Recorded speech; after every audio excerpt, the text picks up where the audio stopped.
التیت قلعہ گلگت بلتستان کی وادی حنزہ کے علاقے کریم آباد میں واقع التیت قلعہ دراصل ریاست حنزہ کے موروثی حکمرانوں کا گھر تھا جو میر کا لقب رکھتے تھے۔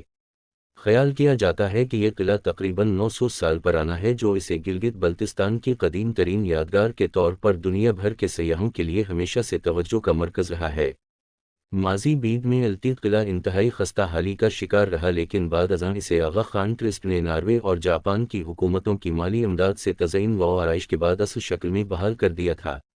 یہ تاریخی قلعہ 2007 سے سیاحوں کے لیے کھول دیا گیا تھا، جس کے بعد سے پاکستان سمیت دنیا بھر سے بین الاقوامی سیاحوں کی ایک بڑی تعداد ہر سال گرمیوں کے موسم میں یہاں کا رخ کرتی ہے۔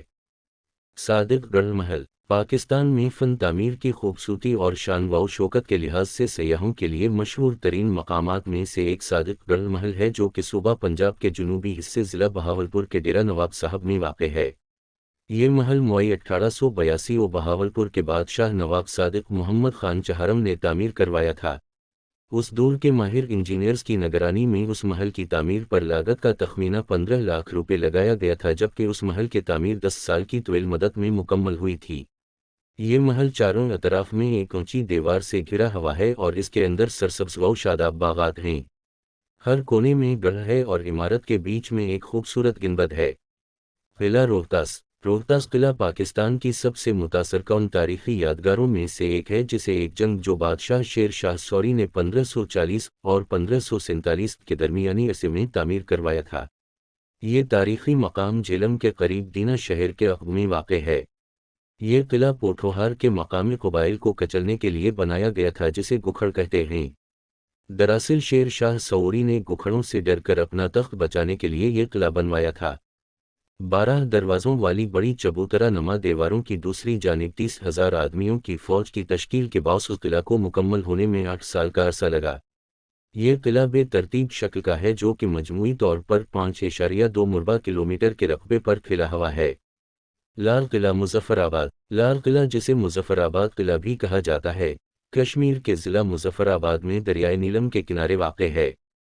کہا جاتا ہے کہ اس قلعے کی تعمیر کا آغاز ابتدائی طور پر مقامی حکمرانوں نے کیا تھا، تاہم اسے مئی 1646 و مظفر آباد شہر کے بانی سلطان مظفر خان نے مکمل کیا تھا۔ کشمیر میں مغل دور حکومت میں یہ قلعہ اپنی اہمیت کھو بیٹھا تھا، کہ ان کے مغل بادشاہ افغانستان کے دارالحکومت کابل، بخارا اور بدخشاں میں تعمیراتی سرگرمیوں میں زیادہ دلچسپی رکھتے تھے۔ بعد ازاں ڈوگرا حکمرانوں مہاراجہ گلاب سنگھ اور رامبیر سنگھ نے اپنی سیاسی اور فوجی کارروائیوں کے لیے دفاعی نقطہ نظر سے اس قلعہ کی تعمیر نو اور توسیع کا سلسلہ شروع کیا۔ یہ قلعہ 3 اطراف سے دریائے نیلم سے گھرا ہوا ہے۔ اس کے فن تعمیر سے پتہ چلتا ہے کہ اس دور کے عظیم تعمیراتی ماہرین نے اس قلعے کی تعمیر میں حصہ لیا ہوگا۔ قلعہ دراوڑ دراوڑ قلعہ ڈیرہ نواب صاحب بہاولپور سے 48 کلومیٹر کے فاصلے پر واقع ہے۔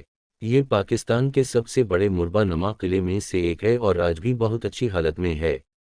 اس کے 40 گڑھ ہیں جو صحرائے چولستان میں کئی میل تک دکھائی دیتے ہیں۔ دیواریں 30 میٹر تک اونچی ہیں، جبکہ ان کا فریم 1500 میٹر حجم کا ہے۔ اسے جیسلمیر کے ہندو راجپوت رائے ججا بھاٹی نے تعمیر کروایا تھا۔ یہ قلعہ مئی 1733 و بہاولپور کے نوابوں کے قبضے تک جیسلمیر کے شاہی خاندان کی رہائش گاہ کے طور پر زیر استعمال رہا۔ بہاولپور کے نوابوں اور ان کے خاندانوں کے مقبرے بھی اس قلعے میں موجود ہیں۔ فیض محل پاکستان کے شاندار تعمیراتی اثاثوں میں سے ایک ہے، جو صوبہ سندھ کے ضلع خیرپور میں واقع ہے۔ اس خوبصورت محل کی تاریخ 200 سال کے عرصہ پر محیط ہے۔ اسے مئی 1798 و کہیر پور کے شاہی خاندان تالپور میروں نے تعمیر کروایا تھا۔ چونکہ خیرپور میروں امیر اور امیر لوگوں کا شہر تھا، اس لیے انہوں نے وہاں بہت سی یادگار عمارتیں بنائیں اور فیض محل ان شاندار عمارتوں میں سے ایک ہے۔ یہ محل، جسے آرام گھر یعنی آرام کی جگہ بھی کہا جاتا ہے، بہت سی خوبصورت عمارتوں اور باغات پر مشتمل ہے۔ یہ مغل طرز تعمیر کا ایک لازوال شاہکار ہے۔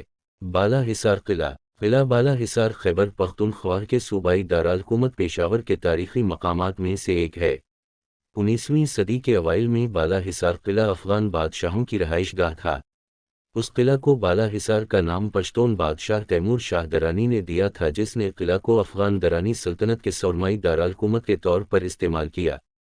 سکھ سلطنت، جس نے 1823 کے اوائل میں نوشہرہ کی جنگ میں پشاور کو فتح کیا، اس کا نام سمیر گڑھ رکھا، لیکن یہ نام مقبول نہیں ہوا۔ اس قلعے نے کئی مواقع پر فانہوں، جنگجوؤں، حملہ آوروں اور بادشاہوں کی طرف سے اپنی تباہی اور پھر تعمیر نو دیکھی۔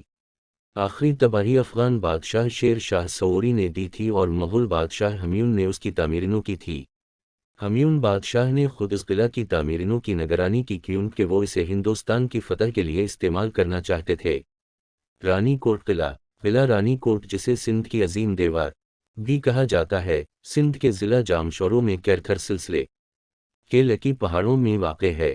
یہ دنیا کا سب سے بڑا قلعہ ہے جس کا مجموعی حلقہ تقریباً 26 کلومیٹر پر محیط ہے۔ اسے پاکستان کا سب سے بڑا طلسماتی عجوبہ سمجھا جاتا ہے۔ یہ خیال کیا جاتا ہے کہ یہ قلعہ ممکنہ طور پر ایک فارسی رئیس عمران بن موسیٰ برمکی نے تعمیر کیا ہے جو عباسیوں کے دور میں مئی 836 و سندھ کے گورنر تھے۔ قلعے کی تعمیر کے اصل مقاصد اور معمار کے بارے میں کوئی شواہد موجود نہیں ہے، لیکن موجودہ ڈھانچے کی تعمیر نو میر کرم علی خان تالپور اور ان کے بھائی میر مراد علی نے مئی 1812 کی تھی۔ نور محل۔ بہاولپور کا نور محل برطانوی راج کے دوران ریاست بہاولپور کے نواب کی ملکیت تھا۔ نور محل کی تعمیر کا کام مئی 1872 و نواب سبحان صادق چہارم نے شروع کیا تھا۔ اس نے یہ محل اپنی بیوی کے لیے بنوایا تھا، تاہم اس نے وہاں صرف ایک رات گزاری۔ جب اس نے اپنی بالکونی سے ملحقہ قبرستان دیکھا تو اس نے وہاں ایک اور رات گزارنے سے انکار کر دیا، اور اس لیے یہ ان کے دور حکومت میں غیر استعمال شدہ رہا۔ نور محل بہاولپور کے پوشیدہ تاریخی جواہرات میں سے ایک ہے۔ اب یہ عام عوام کے لیے سیر کی غرض سے کھلا ہے اور فی الحال پاکستان آرمی کی ملکیت ہے اور اسے سرکاری مہمان خانہ کے طور پر استعمال کیا جاتا ہے۔ شاہی قلعہ لاہور۔ قلعہ لاہور، جسے شاہی قلعہ کے نام سے بھی جانا جاتا ہے، جو دیواروں والے شہر لاہور کے شمال مغربی حصے میں واقع ہے۔ قلعہ کی تعمیراتی تاریخ غیر واضح ہے، تاہم کہا جاتا ہے کہ موجودہ ڈھانچہ مغل بادشاہ اکبر نے تعمیر کروایا تھا۔ یہ 20 ایکڑ پر پھیلا ہوا ہے اور اسے مغل، سکھ اور برطانوی حکمرانوں نے باقاعدگی سے اپ گریڈ کیے رکھا۔ قلعہ کے دو دروازے ہیں۔ عالمگیری گیٹ شہنشاہ اورنگزیب نے تعمیر کروایا جو بادشاہی مسجد کی طرف کھلتا ہے، اور مستی یا مسجدی گیٹ جو شہنشاہ اکبر نے تعمیر کروایا تھا وہ اندرون شہر کے مستی گیٹ کے علاقے کی طرف کھلتا ہے۔ فی الحال مستی گیٹ مستقل طور پر بند ہے اور عالمگیری گیٹ کو داخلی دروازے کے طور پر استعمال کیا جاتا ہے۔ قلعہ کے احاطے میں بادشاہی مسجد، شیش محل، عالمگیری گیٹ، نولکھا پویلین اور موتی مسجد جیسے تعمیراتی عجائبات شامل ہیں۔ یہ مغل فن تعمیر کی بھرپور روایات کی عکاسی کرتا ہے۔